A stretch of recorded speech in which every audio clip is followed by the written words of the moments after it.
Bathroom சரியா தண்ணி வரல, எதுவுமே டேப்பும் இல்லை, கை கழுவுற டேப்ல இருந்து பாத்ரூம் ரொம்ப ஒஸ்டா இருக்கு. தெரியுது சார், இல்லைன்னா சொல்லி கார்பரேஷன் சொல்லி எடுக்கணும் கம்பெனி ஊற்ற சொல்லுங்க சார் தண்ணி. அதுக்கு யார் சார் பார்க்குறாங்க? யார் இன்சார்ஜாக அவங்க ஊற்ற சொல்லுங்க. தண்ணி வந்து ஹாஸ்பிட்டலில் தண்ணி இல்லாத எவ்வளோ பெரிய அசிங்கம் இருக்குது. ஒரு கவர்மெண்ட் ஹாஸ்பிட்டலில் தண்ணி இல்லாத எவ்வளோ பெரிய அசிங்கம்.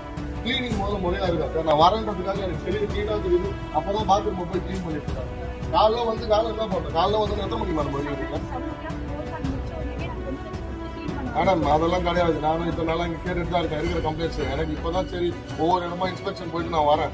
நான் வர முடியும் கண்ணால பார்க்குறேன். அப்போ தான் க்ளீன் பண்ணுறாங்க. பாத்ரூம்ல அப்படியே இருக்காங்க, எல்லாம் அனுபவம் இருக்குது. மேலே போனீங்கன்னா ஒரு டேப் இல்லை, கீழே எந்த இருந்தாலும் க்ளோஸ் பண்ணி வச்சிருக்கு. மேடம் நீங்கள் வந்து மற்ற எம்எல்ஏ மாதிரியோ இல்லை மற்ற அரசாங்கம் மாதிரி கிடையாது. நம்ம அரசாங்கம் வந்து எல்லாமே வந்து இமீடியட்டாக உடனே வந்து செக் பண்ணுவோம். நான் இன்னைக்கு திருப்பி ஒரு நாள் விட்டு வருவேன். நான் இன்னைக்கு வேணாலும் நான் வந்து பார்ப்பேன். சரிங்களா? நான் பார்த்தா அது சரியில்லைன்னா கட்டாயம் இந்த கான்ட்ராக்டை நான் கேன்சல் பண்ணுறேன். சரிங்களா? நீங்கள் இப்போ தான் வந்திருக்கீங்க, நான் என்ன பண்ணுவீங்களா எனக்கு தெரியாது.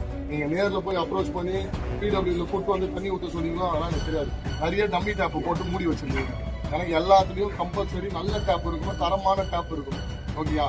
இங்கே கிரவுண்ட் ஃப்ளோர்லேருந்து மேலே 5th ஃப்ளோர் வரைக்கும் எனக்கு கம்பல்சரி எல்லாத்துக்கும் தண்ணி வரும். டோர் நல்லா இருக்கணும். ஓகேங்களா? நீட்டாக க்ளீனாக இருக்கணும். பாத்ரூமில் போனால் ஒரு ஸ்மெல்லே வரக்கூடாது. நீங்கள் காலையில்